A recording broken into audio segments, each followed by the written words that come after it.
राम भैया बहनी लोगन। तो आज का ये मेरा वीडियो जो है ये लेक्चर नंबर 3 है ब्लड का। इसमें हम लोग ब्लड ग्रुप पढ़ेंगे। आपको एनसीईआरटी बुक पढ़ने की कोई ज़रूरत नहीं है। नीट का एग्ज़ाम दे रहे हैं या कोई और नर्सिंग का या फिर कोई भी एग्ज़ाम देने वाले हैं आप जो मेडिकल से रिलेटेड है, तो उसमें जितने भी संभावित क्वेश्चन है टीएसटी पीएसटी कोई भी एग्ज़ाम दे रहे हैं आप, तो जितने भी संभावित क्वेश्चन है वे सभी इसी वीडियो एक छोटे से वीडियो में मैं कवर कर दूंगा और बहुत ही बेहतरीन कॉन्सेप्ट क्लियर करूंगा आज कि कैसे कोई ब्लड किसी को दे देता है। जैसे आप लोगों ने सुना होगा ऐसे कि ओ वाला सबको ब्लड ग्रुप अपना ब्लड दे सकता है, ए ब्लड ग्रुप वाला केवल ए को दे सकता है या फिर किसको दे सकता है। ये सभी चीज़ों का हम लोग इस वीडियो में डिस्कशन करेंगे और बहुत ही अच्छे तरीके से समझेंगे और उसका कारण भी समझेंगे कि क्यों ऐसा हुआ, क्यों ए वाला ए को ही दिया या तो फिर ए बी को दिया या तो फिर बी वाला बी को दिया ब्लड ग्रुप ब्लड अपना। तो ये सभी चीज़ें हम लोग इसमें कवर करेंगे। तो आप लोगों के लिए ये छोटा सा बहुत ही बेहतरीन सा वीडियो होने वाला है। तो देखिए, मैंने इसमें सिर्फ वही पॉइंट लिए हैं जो सिर्फ क्वेश्चन पूछे गए हैं या पूछे जा सकते हैं, और ये सभी पॉइंट्स जो है वो एनसीईआरटी के निचोड़ के हैं। तो चलिए शुरू करते हैं। सबसे पहले हम लोग देखेंगे ब्लड ग्रुप। तो सबसे पहला क्वेश्चन तो यही बन जाता है कि ब्लड ग्रुप की खोज कौन किया था?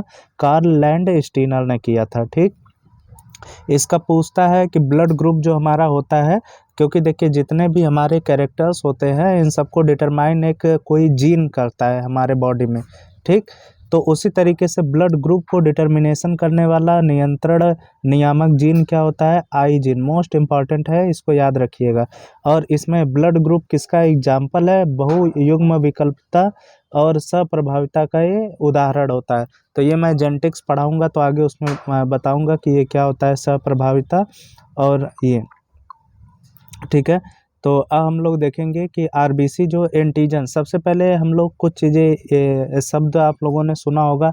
एंटीजन क्या होता है, एंटीबॉडी क्या होती है, तो ये सभी चीज़ें हम लोग जानेंगे डिटेल में। देखिए सबसे पहले जैसे हम लोग की आरबीसी होती है, आरबीसी का मैंने लेक्चर डिटेल में कराया हुआ है। इससे पहले अगर नहीं देखे हैं तो उसको देख लेंगे तो चीज़ें और बेहतरीन ढंग से समझ में आएंगी।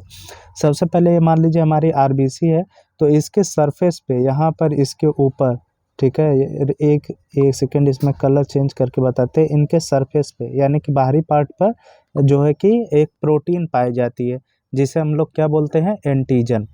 ठीक, तो जैसे देखिए यहाँ पे लिखा भी होगा आरबीसी की सतह पर उपस्थित ग्लाइकोप्रोटीन या ग्लाइकोलिपिड होती है। तो ये याद रखिएगा आप लोग, पूछता भी है। फिर इसमें शुगर भी पाया जाता है। और एंटीबॉडी क्या होती है? वो इसके अंदर होती है। जैसे अभी मैंने बताया कि ये एक सेल है आरबीसी, तो इसके बाहर क्या होगा? एंटीजन। ठीक, इसके अंदर क्या होगा? Anti body. याद कर लीजिएगा इसको जरूर से। कैसे याद करेंगे? कन्फ्यूजन भी काफ़ी होती है कि एंटीजन बाहर होगा कि एंटीबॉडी बाहर होगा। तो एंटीजन आप ऐसे ट्रिक तरीके से याद कर सकते हैं कि एंटी मतलब क्या होता है? जो हमारे विपरीत होते हैं, और जन मतलब लोग। तो जो हमारे विपरीत लोग होंगे जिनसे हमारा लड़ाई झगड़ा हुआ रहेगा वो हमारे घर के बाहर रहेंगे। तो उसी तरीके से जो एंटीजन होता है ये कहाँ होगा? इस आरबीसी के सरफेस के बाहर हमेशा पाई जाने वाली प्रोटीन होती है।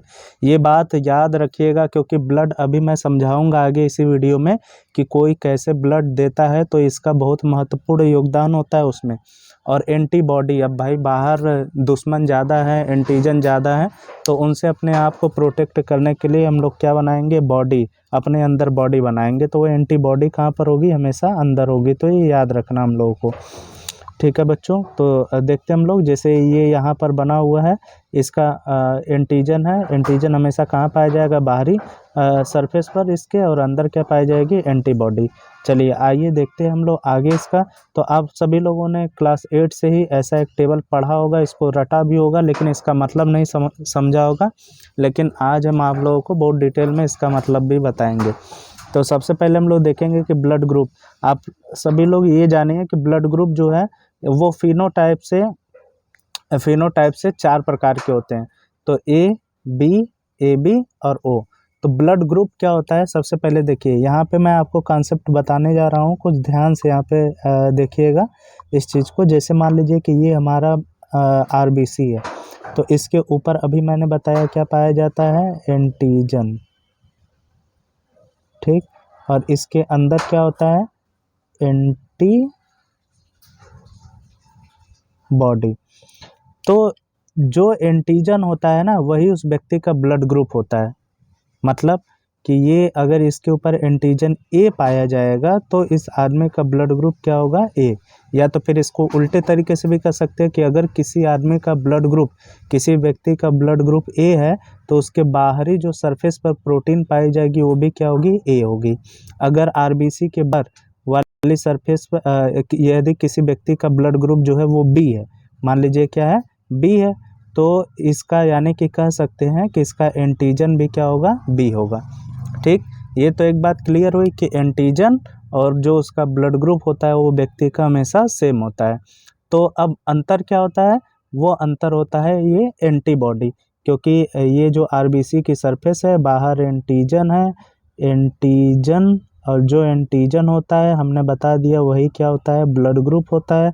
या तो फिर इसको ऐसे भी बोल सकते हैं, जो ब्लड ग्रुप होता है वही क्या होता है, एंटीजन। लेकिन इसके अंदर क्या होती है, एंटीबॉडी।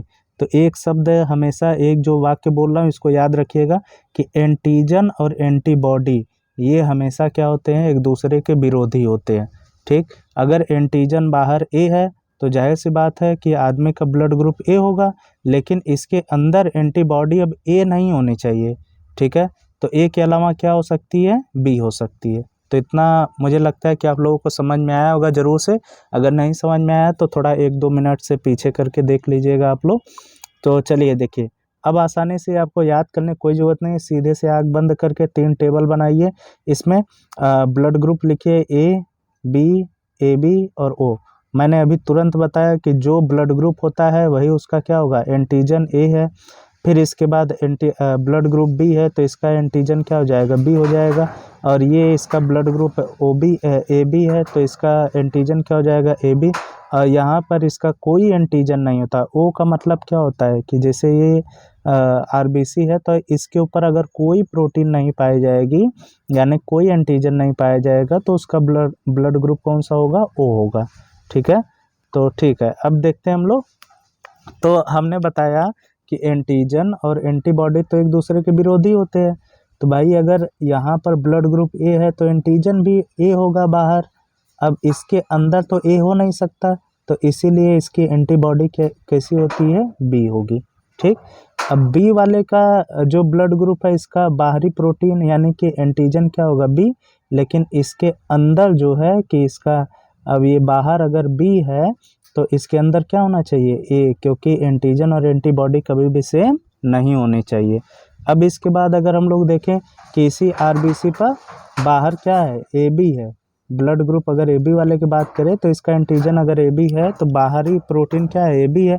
तब इसके अंदर अगर ए रखेंगे तभी भी प्रॉब्लम आ जाएगी, दिक्कत आ जाएगी कि इससे एंटीजन और एंटीबॉडी सेम हो जा रहा है, और बी रखेंगे तभी भी प्रॉब्लम आ जा रही है कि ये दोनों सेम हो जा रहा है। तो इसीलिए इसके अंदर कोई एंटीबॉडी नहीं पाई जाएगी। समझ में आया बच्चों?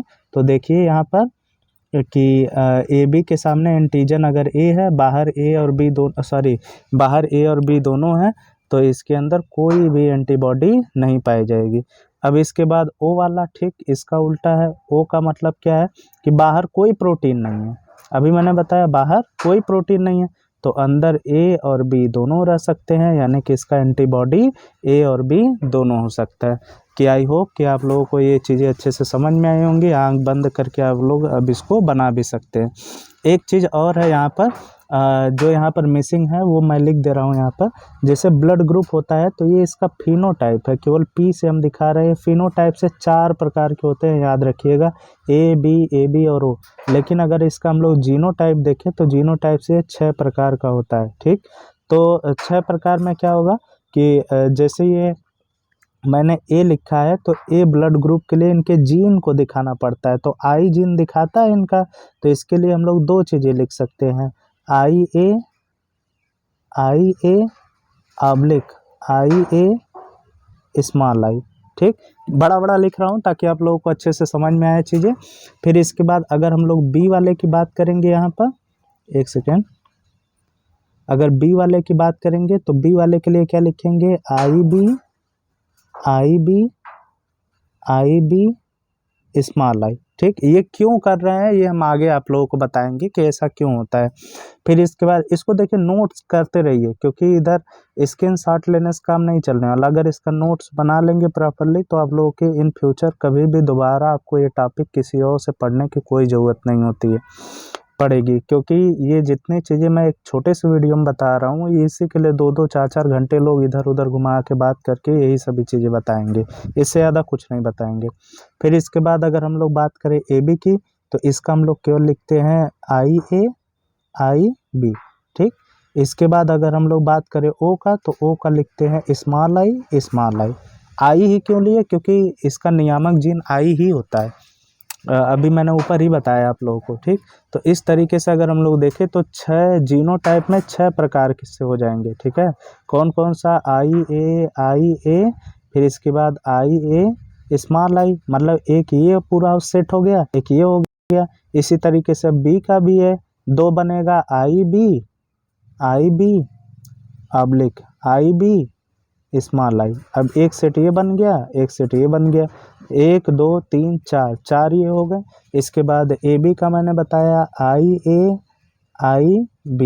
एक सेट इसका बना 5 हुआ, और ओ वाले का स्मॉल आई।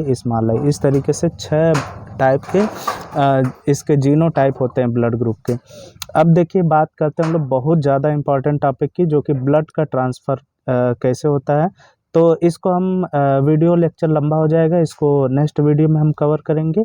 तब तक के लिए आप सभी लोग इसका नोट्स बनाइए प्रॉपर, जो चीज़ें नहीं समझ में आती है कमेंट बॉक्स में ज़रूर से उसको पूछ लिया कीजिए। Thank you.